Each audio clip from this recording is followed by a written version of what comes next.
whatever Americans supposed to look like and make all the paperwork correct. And once we get the permit, then we come out and say, yeah, well, it's an Islamic program, by the way. But we created something called the Islamic Games.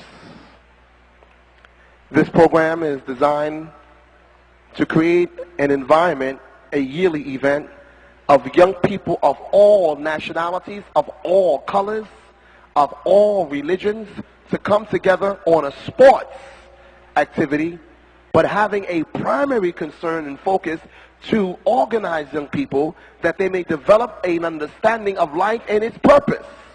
But we know everybody likes playing games. Kids love basketball. So we said, what could we use? If I go up to a guy 13 right now and say, yo, you want to come and hear about Islam to the mosque? I'll be like, yo, G, man, get on my face, man. I'm busy, kid. I'm trying to make some money. But if I say, yo, man, play some basketball? Yeah, I play ball. So we thought, what is it that young people all over this city and all over the country, what is it that they love? They love this game called basketball. So we went to a brother who owns Met Food, and we said, listen, be our official sponsor on paper. We created the Islamic Games basketball tournament, $3,000 cash prize for youth and adults. And in light of the fact that Brother Ahmed Diallo was killed, we put shooting for peace. And it says, shooting for peace on this flyer. It says, shooting for peace, guns down. And we want to have a program that day as Muslims. We're going to take all the guns we can get from the hands of young people, and we're going to destroy them. We're going to encourage young people to give us their guns, bring the bullets, bring the drugs, and destroy it. We want to encourage young brothers and sisters in the community of all nationalities to reevaluate their understanding of life and the understanding of who God is. We want the young people to know that they have the greatest potential and the greatest abilities in their life first when they recognize who Allah is. But we thought this would be a technique that we would utilize, and that inshallah it would bring about some good results for us if we made it a yearly event and it was an organized event. So I just wanted to share this with you, brothers, very quickly, so that if you have any ideas, we need a good designer for shirts. We want brothers who know about the internet to help us put this on the net. We want to get brothers who know brothers all over the city of New York and Philadelphia and other places. We wanted to put all of the youth together and let the young people be in charge and let them make this a reality. And let young people on that day speak and give awards and speak about their vision and their hopes and their aspirations. So we just wanted to share that with you. Brothers, with that, I'm finished. And I guess if brothers have any questions or comments, we open the floor. Is that correct, brother? Huh? Okay. So brothers, questions, comments. If I said anything that you did not understand or anything that I said that was offensive to you, I do apologize. Okay. Any questions? Yes. Well, I'll tell you right now. Again, we have to look at parenting in Islam. We are a product of our home. If the Muslim parents did not raise their children with deen and teach them Islam in the home, this is one of the tragedies now that we find our brothers and sisters turning to drugs and violence and gangs. But again, I'll give you an example, brother. Part of this is the problem in the Muslim community because we're stuck in tradition.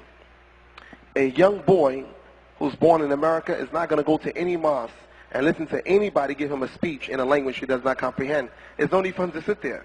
He gains nothing. So one of the things that I say is that I think it's important for the young brothers in this audience to organize and to ask the leadership and the elders in the community to support more educational activities for young people. But you can't wait for someone to do for you what you may, in fact, now may have to do for yourself.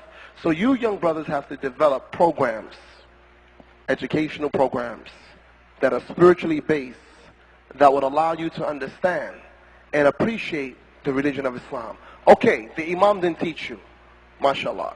Your mother didn't teach you, mashallah. Your father didn't teach you, mashallah. Now that you are getting older, you must learn on your own so that you can teach your children. We're not going to make any excuses for our imperfections.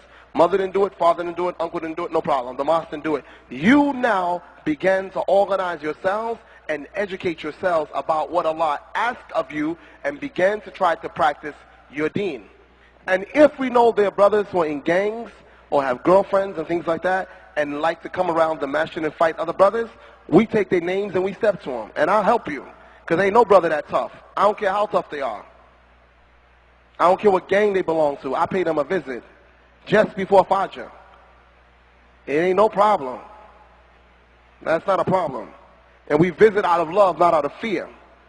But brothers, you have to know we cannot allow people in the Muslim community, young brothers, to become gangsters where they start intimidating people and other young brothers. We're not going to accept that. And some of those brothers who are in gangs, we got to sit down and talk to them and hear their story.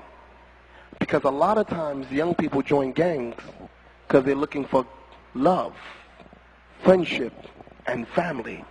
And although your mother may be a doctor and your father may be a doctor, but every time you come home, nobody's there for you. But your homeboys call, yo, what's up, kid? You ate? Nah, kid, my mom's ain't here yet. I don't know how to cook. No problem, kid. Check it out. I'm going to call Domino's, man. I'm saying you have a fat pizza and a big Coke. What you want? When people do that for you in the street, it's natural. As a young person, you gravitate towards them. So I would say, you brothers here who care, let's organize. I'll work with you. I can come over here. We can meet at Masjid and we can meet around the city. We can organize and we can reach out to each other. We can't save everybody because we can't even save ourselves if Allah don't save us. But we can help somebody. And brothers, just remember this. Even the worst brother in your eyes can become the best brother tomorrow. I know brothers who were thuggish and gang and all that, and as soon as Allah touched their heart, they gave all that stuff up, man. I know brothers right now who make the adhan, who were from Palestine. They used to sell drugs all over Brooklyn. Right now, they in the mosque, every salah that they get, they leave their store and come right in the masjid and pray. So it's not how the young brother or sister is starting, it's how they will end the journey. And we got to do something about it, because when a brother becomes of the mindset of a thug, then he don't accept that fornication is forbidden. So he'll be sleeping with your sister and not even care. We don't want that in our Muslim community. We want to preserve the legacy of the goodness of the families of Islam and the principles that Islam has come to give us. So inshallah, brother, we need to work on it. Organize and let's work on it. And as I said, I'm prepared to help, inshallah. Brothers, how bad is drugs in Muslim community among youth? Is it really bad or just a few people? Just be honest with me. Huh? A few? Are the brothers who are in some of the gangs or cliques, are they very influential among the young people? This neighborhood right here. For example, in this... Okay. Well, we need to organize and do something about it. We need to organize. Brothers, let me ask you a question as I'm going to leave you now. What's the most important thing to you as a Muslim in this neighborhood, in this community? What's your name, brother? Shihab? What's most important to you, Shihab? To follow Allah? And what are some of your... If you had a choice to reach young Muslim brothers and sisters in the community, what would you use as a method of reaching them? What would be a good way? Let's say you was a bad guy on the street, and I wanted to come and reach out to you. Of course, you don't want me coming yelling in your face, screaming on you. What would be a good way or a technique for me to talk to you about the religion? Now that's important. He made a very important point, and that is, if you're going to help people, you have to first listen to their problem. And that's what I want us to do, brothers, is organize ourselves that some of the brothers and sisters who have problems, let's listen, man, because you never know what happened. A lot of people do a lot of things for reasons that we don't know. And unless people are willing to communicate those issues, we may never know. But again, my thing is not to really talk too much about it. Organize and reach out. Organize and reach out. Assalamu alaikum, brother. What's your name? Huh? Sajid?